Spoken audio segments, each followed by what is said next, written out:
Hi, it's Chris Moore with Senior Remodeling Experts. Welcome to Aging in Place is a Team Sport. It's a video series where we talk to different providers. We explore how families, professionals, and communities can come together to help older adults live safely, comfortably, and independently at home. I'm here to guide you, connect you with the right resources, and help make the rest of your life the best of your life. Welcome back to Aging in Place is a Team Sport, where we discuss strategies for helping people live comfortably and safely in their homes throughout the course of their life. And I am honored today to be joined by Avy Leghziel. Avy is joining us from Brazil. He is an executive coach. He is currently working on a PhD in human performance. And what we're going to talk about today is how do people develop in chaotic environments? And anybody that's been a caregiver knows that caregiving can be a chaotic environment.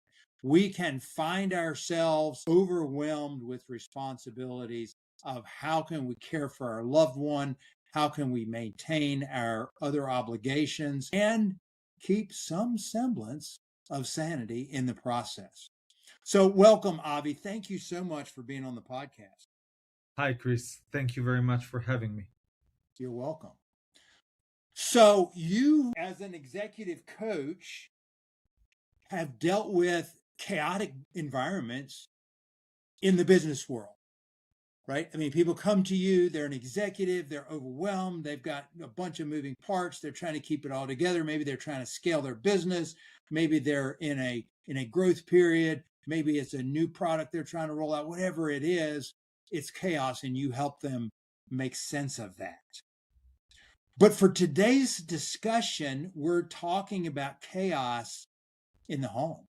Chaos in a caregiving situation. What are the similarities and differences between an executive dealing with a chaotic business environment and an individual dealing with caring for a loved one in their home when maybe yesterday everything was fine and today there's been a traumatic health event and all of a sudden I have this new role that I'm not prepared for? Yeah. Thanks, Chris. That's a very thoughtful question. I think I'm gonna start with the complex part. In a business, it's actually easier to deal with it because in a business you can just at some point say these are our responsibilities and here what each one of us should do, and you can leverage structure and authority and processes to put some order in the chaos, or at least to manage your own team in within the chaos in a better way. I think that everyone who's listening to us knows that that's not how a family works, right? So what's in common is that at the end of the day, there's no one single solution that if you find it is going to bring you back to order. The fact that you're now a caregiver means that you are dependent on your loved one's health, and whatever event might happen, usually unprompted and unexpected, together with everything else that you're already doing, which could be raising children, sometimes younger children, managing a business, or just having a regular job, right? Let alone being a part of a community or contributing to society, etc., etc. So you find yourself in what's a chaotic environment by definition. Lots of things happening. You have no control over most of them. You can influence them, but you don't know what is the result that you can get out of your input, right? You can say something to your brothers and sisters hoping that they will help more. You can tell your children they should be more empathetic towards the situation. You can communicate to your boss that you are in a difficult spot right now, but you don't know where that's gonna lead, right? So that means that the consequences are unpredictable and there is no one picture of success that you can aim for, right? You cannot just say, I'm going to work so that my dad or mom is going to feel better and everything is going to be okay, because sometimes that's not a relevant outcome. That's just not something that can be achieved. So by definition, that is a chaotic environment. And I think that for the caregiver, The challenge becomes managing expectations and also managing their own conscience in a way. So what I'm hearing is that in a caregiving environment, there's a lot more emotion involved than in business. It's in Yeah. business, it's easier to look at the dollars and the cents and the profit and loss and define it down into concrete, definable bites. Whereas in families, there's emotion. You brought up brothers and sisters. I've seen over and over and over where one person takes on the entire load. Yeah. And there are other family members that for whatever reason are not helping, but they're often willing to criticize and make comments about how the person doing the bulk of the heavy lifting is handling the responsibility. Yeah.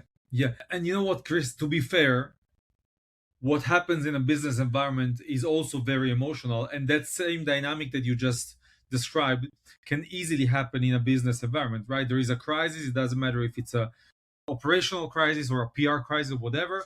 There is one person who is in charge of solving the problem, and all the other colleagues and head of departments can start picking at them and criticizing every single step. But the difference is that same person at the end of the day has the authority and the mandate to say, I'm sorry you disagree with me. Now you're going to have to shut up. I'm in charge. And we're going to do like this. And if it doesn't work, you can come at me in a week, a month, 6 months. That is not a conversation that can be held in a family, right? Right. So I think that's the main difference. And it seems to me also that there are emotions that you can find in both environments. There are emotions that are that are typical of a family environment, right? You won't find a lot of guilt in a business environment. You will find a lot of guilt. You will find a lot of feeling of disappointment, sometimes to your own self in a family environment. Sometimes you can bring with you stories from the past and attach them to the current setup. So I think that you're right when you say that the emotional part is a challenging one. It seems to me also that there is a cognitive part that is very challenging, in which at the end of the day, the caregiver needs to make sense of what's going on, needs to understand what can be done, and needs to make meaning of it. And saying, I'm a caregiver, I'm doing everything I can. It will never be perfect. It will never be perfect. There will always be someone that thinks differently from me, and there will always be someone that will think that I should do something different. But that's the situation. That's what I'm handling right now, and I don't have any other alternative rather than handling in some way. So what do you think the number one strategy is for people who find themselves in that environment and they're overwhelmed, they don't know where to begin, they're being pulled in multiple directions, they're feeling like they don't know where to go, they don't feel like they have any help, and they're just really, really searching for answers. In your experience and based on your knowledge, what would be a good starting point for that individual? Yeah, that's a good question. I'm going to say this in a bit of an abstract way, and then I'm going to give an example. I think that the main thing that I would focus on is understand what are the big rocks that you're supposed to move and communicate them around you. When I say big rocks, I mean what are the 2, 3, 4 main changes, main responsibilities that you need to take care of, and make sure that everyone around you knows that that's what you decided. So if you want to make sure that the people you're taking care of is always clean and fed, that everyone in the family knows what their responsibilities are, that the financial situation is balanced, and that there is some sort of medical routine. I'm just giving 4 examples that, the first thing that come to mind. If you decided that those are the 4 most important things, just communicate them around you. Make sure that everyone knows that that's how you think. Ask for help. You might get some. You might also not get some. not get any, but then you know what you're supposed to do in order to move those big rocks and then move forward with them. I'm going to explain why. One of the core characteristics of chaotic environments is that there are many forces at play. They're not coordinated one with each other, right? In this case, I think that we mentioned many before, right? The the the loved person, health, the family, roles and expectations, work or professional life, etc., etc., financial dynamics. So there are many forces at play. We don't have control over them, but we do have to play inside of them, right? We are still a player within the chaos. So we want to understand what are the 2, 3, 4 points, the 2, 3, 4 areas in which, if we get some leverage, we can predict what's going to happen to a certain degree. If the caregiver knows that the loved person is clean and fed, they know that they're not going to be urgency caused by expectable factors. If they know that the financial situation is balanced, they're not going to go search for money at the very last moment.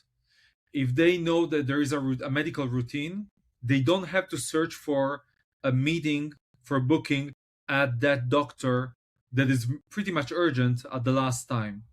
So once you know what are the main needs and you know how to give them a structure, the big rocks as I called them before, you can get some sense of control.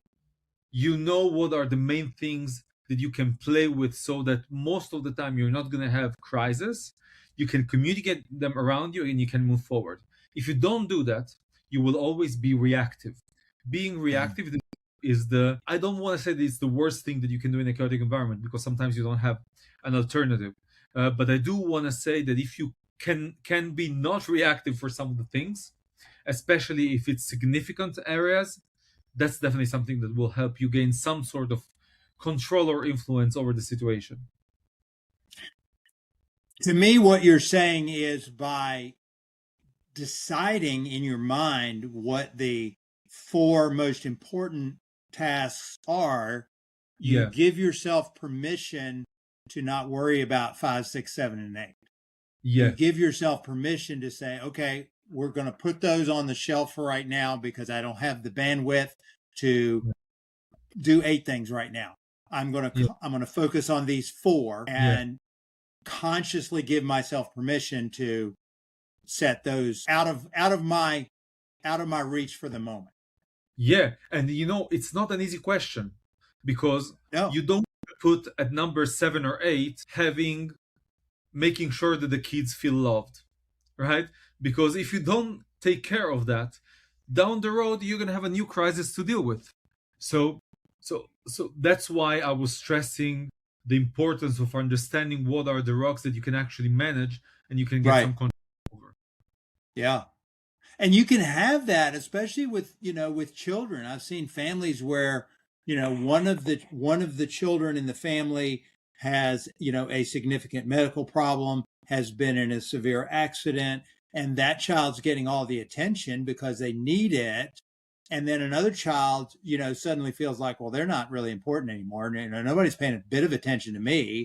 And it's not that nobody cares. It's just that the crisis is over here.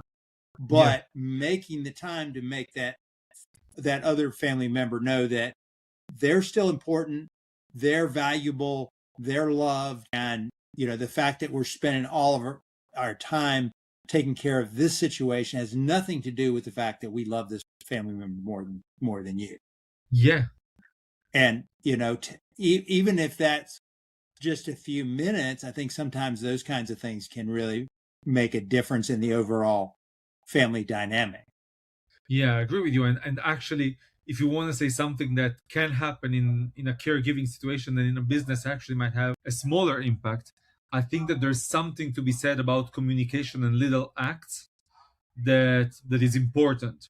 You can make sure that your family feels loved and feels engaged with what's going on by communicating with them, even with a WhatsApp message or with inviting them over at night for a drink to make them feel a part of it. Or you can make sure that once in a while you do something small that show them that you're not ignoring them and you do want to give them attention, and that the caregiving is not the only thing that you have in your life. So maybe if there's one very actionable recommendation that we can give at this point, would be that try to understand what are the messages, the acts that are small but can have some sort of impact when done in a vulnerable, loving, transparent, intentional way.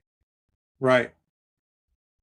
And that's hard to remember all that when you're in the, you're in the midst of crisis. You're in the midst of chaos and you're just reacting to everything that happens and you're overwhelmed. And I wanted to circle back to you mentioned a few minutes ago about asking for help.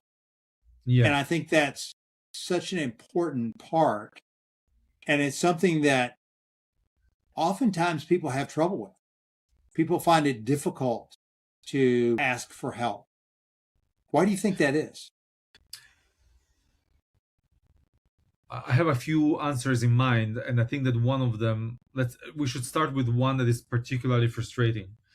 I think that some people have a hard time asking for help because they know that they didn't cultivate their relationships in the best way. I want to ask for help from my brother or my sister, but I never talk to them unless I need something, or I never talk to them, period.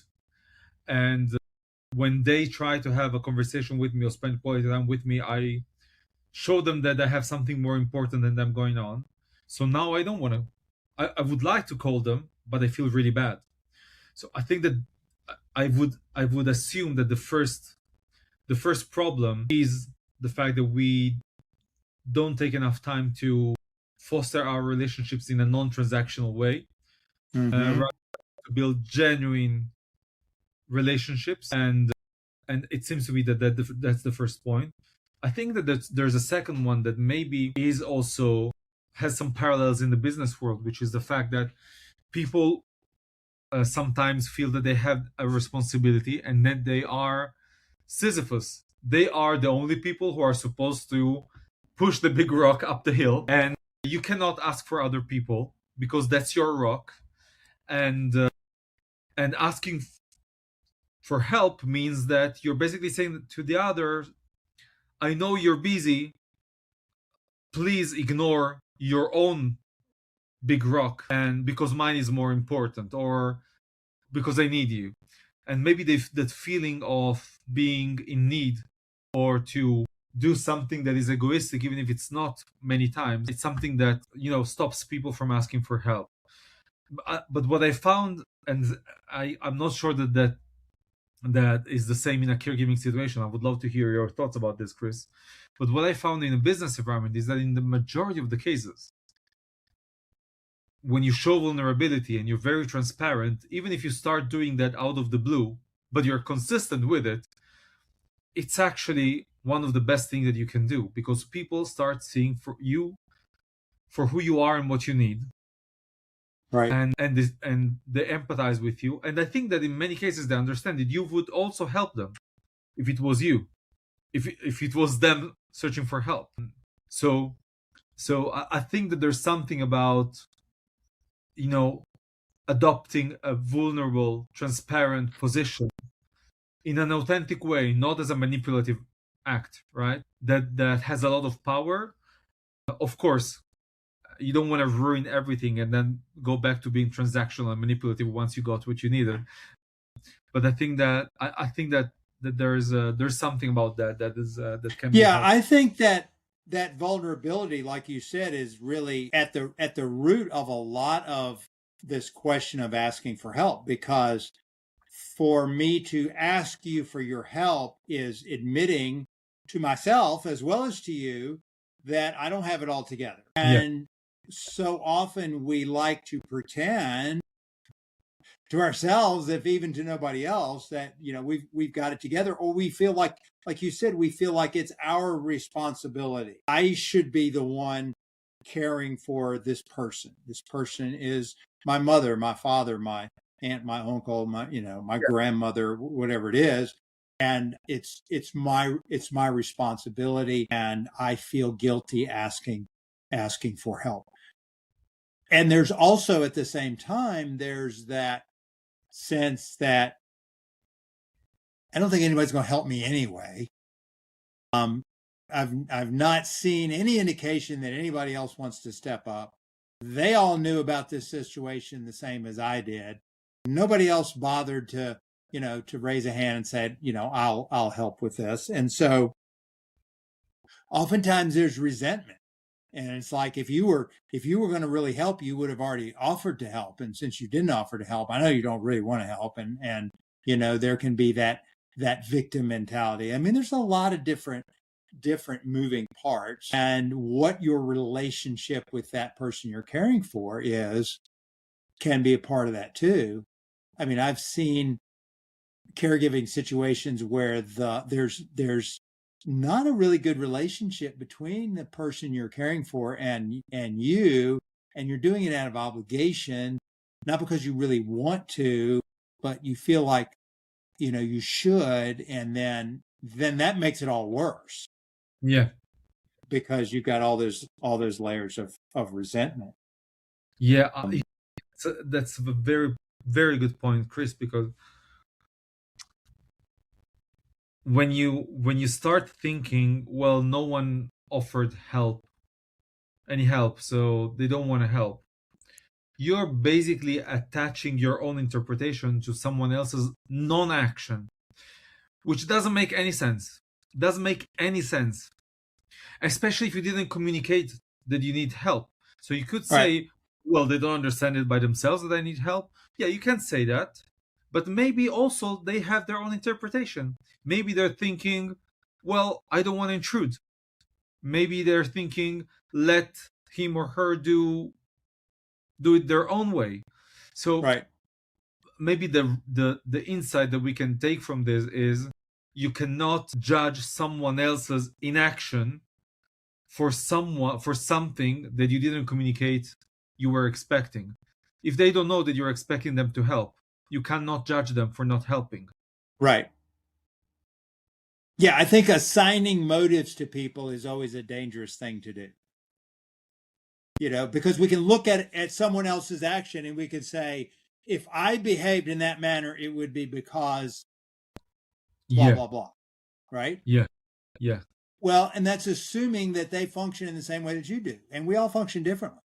Just because it would mean that if I did that doesn't necessarily mean, that the other person is feeling that at all. They may be operating from a completely different motivation that would be completely foreign to you if they explained it to you. This is actually much more related than what I was thinking about when we're thinking about chaotic environments. There is one core tenet of chaotic environments is the fact that they're based on uncertainty. You don't know what's going to happen, and that's why they're chaotic. And your stress is triggered by your feeling of uncertainty. If I'm going to take a very extreme situation, Chris, I hope it's okay. If Sure. you know that your loved one is has a terminal illness, God forbid, okay, and you know that there's only a few months left and there's nothing to do about it, it's difficult, it's emotional, but you don't have a lot of uncertainty. You know how this is going to end, and you're going to do everything you can to make your loved one feel best in this time, and you're going to do everything you can so that the family lives this as a significant moment, but you don't have a lot of uncertainty. When you don't know what's going to happen, when you have a loved one that it could go either way, or right now is stable, but in a few months it could be different, and you don't know what your closed ones think about what you're doing, they don't communicate with you and you're not communicating with them, and you don't know whether your boss is about to fire you because you're not investing in your job as you were before you became a caregiver, etc., etc., etc. That's when stress and burnout hit. because you don't know what's going to happen. You start anticipating a lot of bad scenarios. Your stress builds up. So I think that when you were thinking about, other people not helping and other people being different than you, and you don't, so I was thinking, you don't know what they're thinking. They don't know what you're thinking. That is stressing everyone out. Maybe the first thing that you should do is try to find some certainty where you can. If you know that you can have a conversation about what their expectation and whether they think that they can help or not, just reach out and ask that question with and clarify. I have no expectations. I'm not here to judge you. I just was wondering if there's anything that you can do to help, or if you think that we should handle this in a different way. I cannot guarantee that I can do everything that you're expecting, but your input is important to me. And that, just by having that conversation, you will see that your stress levels should go lower. Yeah, I'd like to drill down a little bit further into your example about the terminal illness. Yeah. Because what stood out to me when you use that example is that if we believe that someone that we care about has a fixed number of days left on this earth, we are going to do everything in our power to make the most of those days. Sure. Right? And the interesting thing about it is we all have a fixed number of days. We don't know what the number is, Yeah. right? Yeah. But we all have a fixed number of days. There's a country song that's something like, I hope one day you get a chance to live like you were dying. And it's a song about the guy, he finds out, he gets a terminal diagnosis, and they said, what are you going to do? And he went skydiving and Rocky Mountain climbing. And, he bucket list things, right? He went out and he squeezed as much life as he could into the days that he had left. And my question is, why does it take a terminal diagnosis for us to choose to live that way? Yeah. Right? Yeah. Why do we not all recognize that we have a limited number of days, and that each one of our days that we have, we would be well served to live that day to the fullest, to live this day as if it was our last day, because it could be, right? I mean, either one of us could walk out of the room that we're sitting in now and get hit by a bus. I mean, it could happen. We could get struck by a meteor, Yeah. and I'm not being coy, or I'm not being, ridiculous, because we don't know. Yeah. And so that certainty,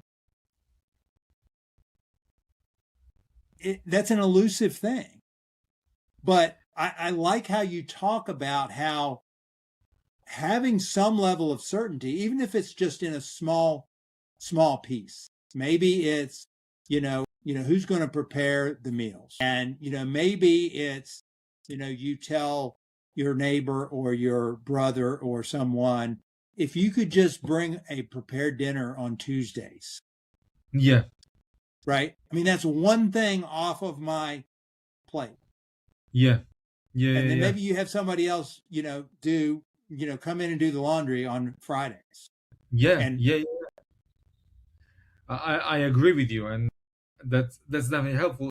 To go back to the question of why don't we live each day as if we knew that we are about to leave this world. I mean, I think that there are two answers to this. One is inspirational, the other one not really.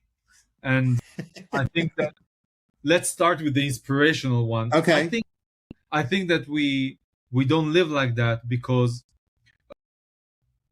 we like to think that we have time, and we like to think that we should invest in our future, and investing in our future means to work, gain money, foster relationship in a simple way, and not necessarily going, ticking off items off your bucket list. I think that that's the natural thing. I do want to say that there is another point.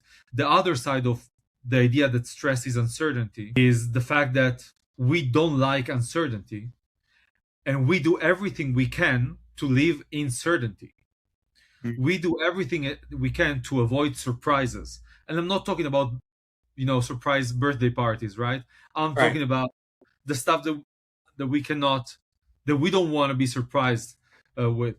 So we are very busy asking questions around and reading and embracing and searching for information, so that we feel that we know what's going to happen, because it's really hard to live a life in which you are in survival mode. Pun not intended, by the way. So I think that that's why we don't live like that.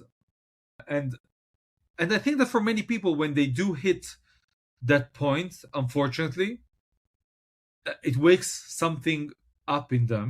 I was reading yesterday, there is a psychological phenomenon called the Breaking Bad effect.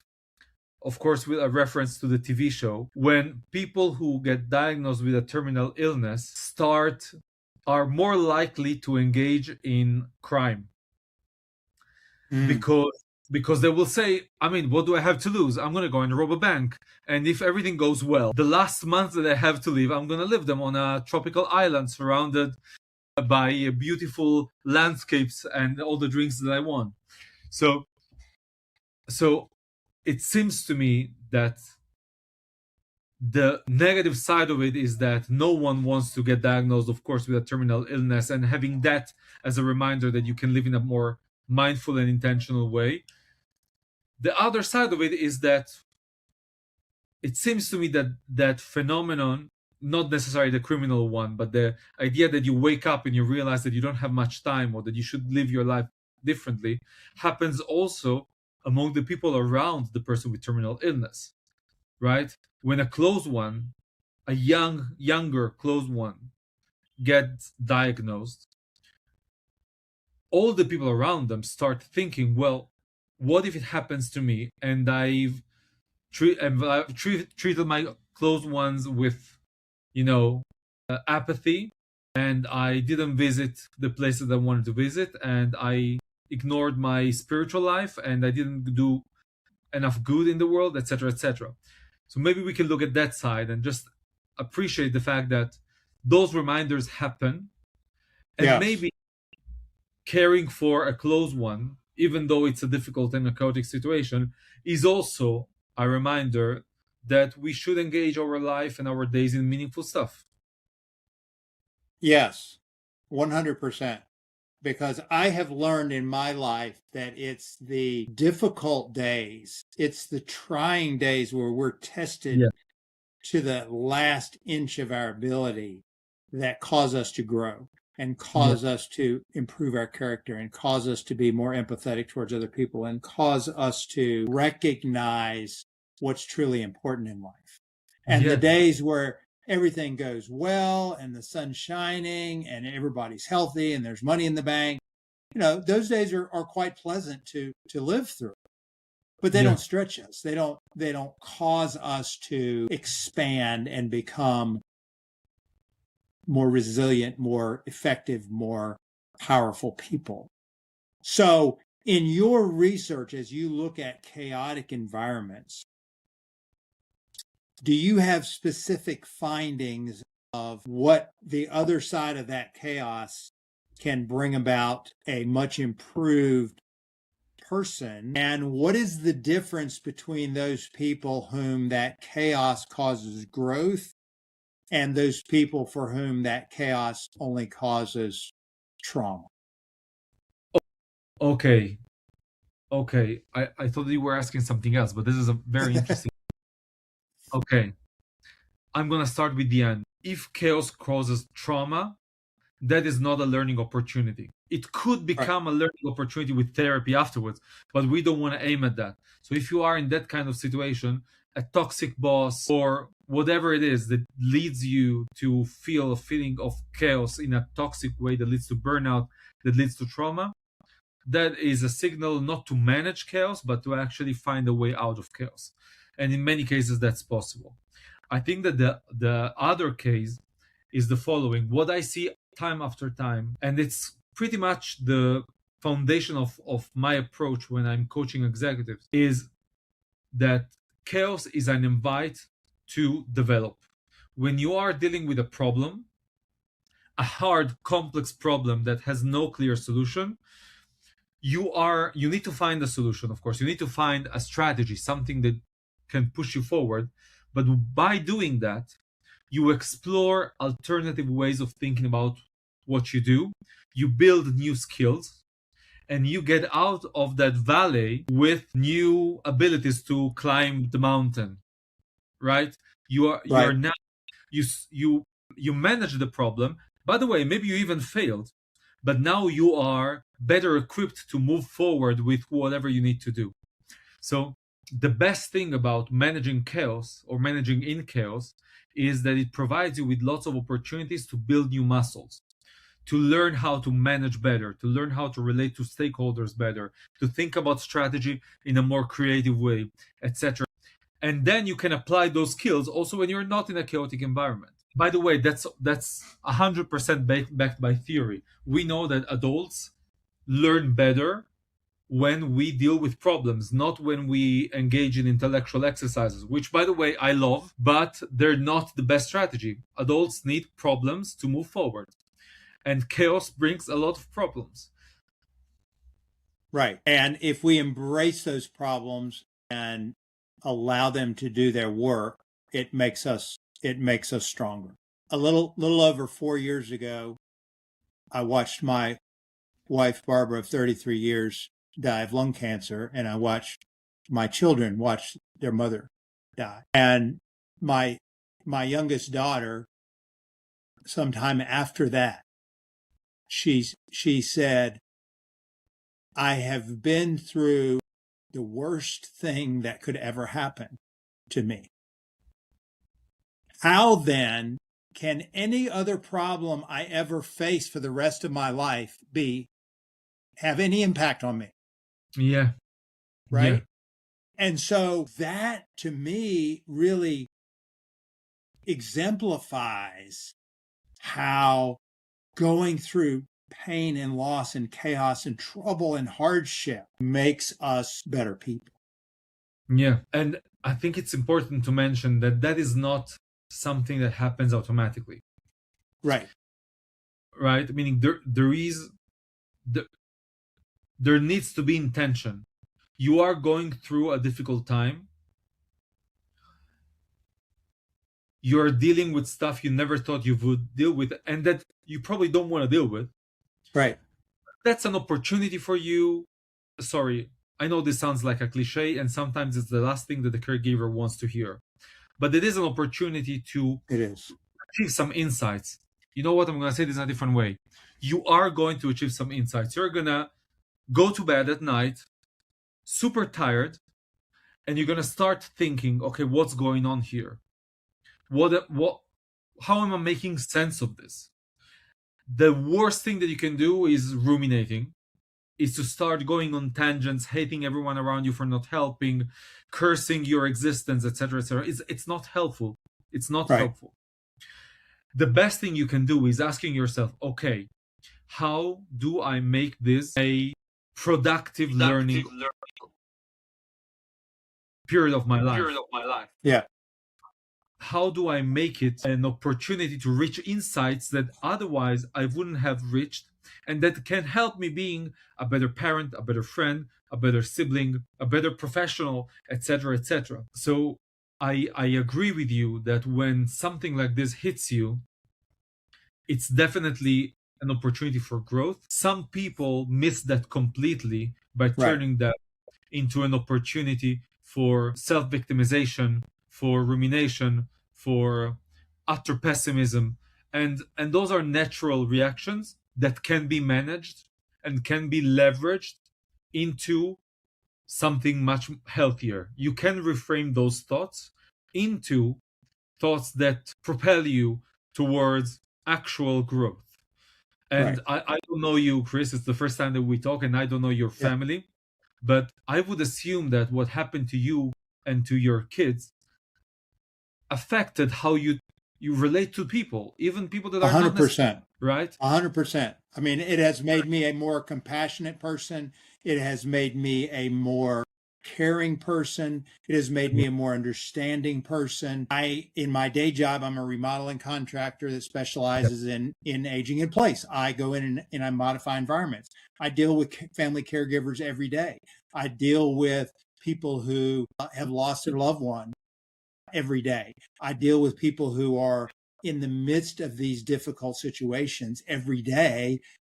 Prior, I tried to be understanding. I tried to be, helpful. I tried to say, well, I'm very sorry for your loss. But now I understand. I can come alongside them, and I can be there with them, and I can be a comfort to them and stand beside them in their grief and in their pain, because I have some understanding.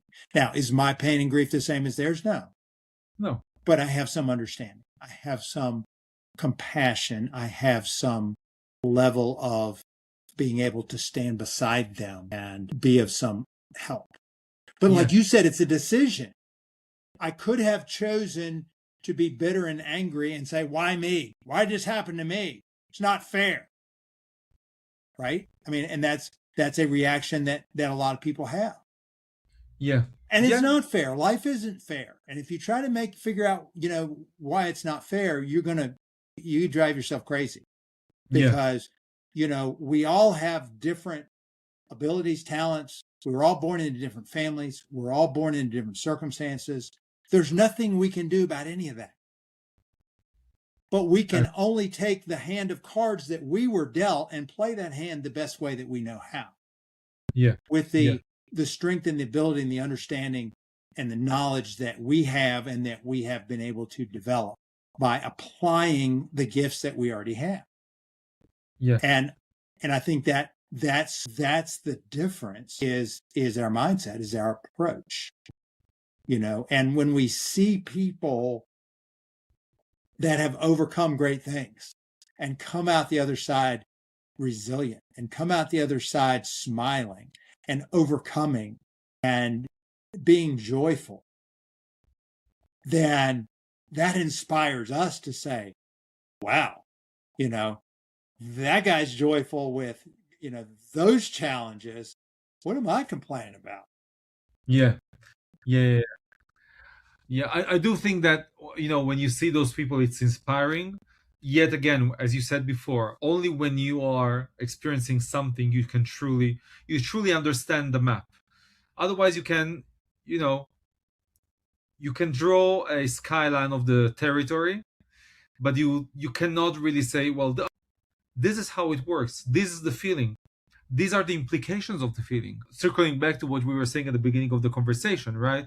The caregiver knows that that people around them have thoughts, and they're busy interpreting and making sense of them and making meaning of them. But it's not going to work until you actually act upon it, until you actually have those conversations, or until they understand where you are and in what place you are. So yeah, I think it's probably what I'm learning from our conversation is that one of the toughest sides of being in such a situation within a family context is to give a name to others people's feeling and expectations without attaching to them your own interpretation and judgment. I like that. Yeah. And sometimes that's hard to do. It's difficult. Definitely.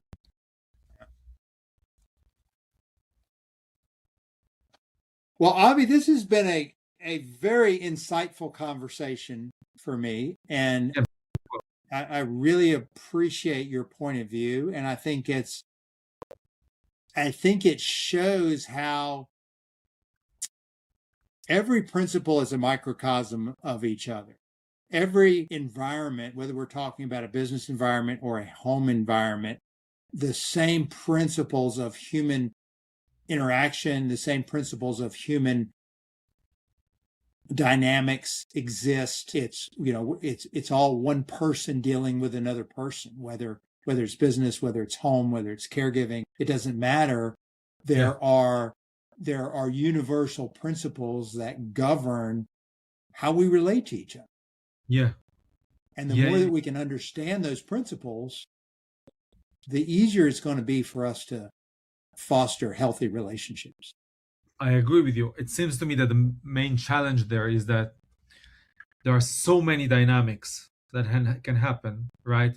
There's no playbook, and there cannot be any playbook. You can just experience as much as you can without running away. You can just expose yourself as much as you can to environments, relationships, etc., so that you expand your vocabulary of human dynamics, and so that you are more able to understand the other and act in a way that is benevolent to them and benevolent to yourself. Yes. Very good. We are getting short on time. Any final thoughts, any summary of what we've talked about today that you feel would be helpful to our audience? I think that we've summarized well in the past few minutes, but I think that there is a question that is now playing in my head, which is, to what extent do we push ourselves to relationships and situations that are new to us from a relationship perspective, from a social perspective, right? As you were saying a few moments ago, you want to be in a place in which you understand what are the dynamics. And most of us live our lives based on the usual 5-6: the relationship with your boss, the relationship with your partner, the relation, which is usually the same dynamics over and over, especially when it's a long-term partner, the relationship with your kids. We stumble into patterns, and I think that it would be beautiful to understand how we can push ourselves into igniting new patterns in our relationships and behaving a little bit different, and learn more about how other people behave. And that probably would teach us a lot about what else can happen and what is the best way to react to it. That's perfect, because you're absolutely right. We get caught in a rut and we do the same thing over and over and over and over, and we don't have to. Every day we wake up, we have the opportunity to live a new day, to live a new. We can ignite some good chaos in our relationships. Yeah, I love that. So if we have people with family situations who have a question, can they reach out to you, or what availability do you have for our listeners? Yeah. First of all, I'm always happy to have a conversation, to get a virtual coffee, so to say. You can reach out either through LinkedIn. My name is Avy Leghziel, or through my website, which is avyleg.com. Once again, with a Y, not with an I, avyleg.com. I'm happy to, make some time to talk with anyone who wants to share with me their challenge, and if I can help, I'm always happy to help. And also, I have a newsletter called Masters of Babel, which explores what are the forces that affect how we grow in chaotic environments. Masters of Babel. You can just check it out on Substack and subscribe if you want. Masters of Babel, like the tower. Babel. Exactly. Some people say Babel, some people say Babel. Yeah. Okay. I should go okay. Babel. Yeah. But yeah, those are the best ways to reach out to me. Okay. Well, thank you very much for being here, Avy. I have really enjoyed our conversation. I think that this insight will definitely be helpful to some people that find themselves in a season of chaos in their lives, and hopefully bring a little bit of order and a little bit of sunshine into their situations. I hope so. Much for having me. I really love our conversation. And for our listeners, thank you for listening to Aging in Place as a Team Sport. Tune back in regularly to hear more conversations with people who are making it better and safer and easier for people to spend the rest of their lives and make it the best of their lives. Thanks for listening.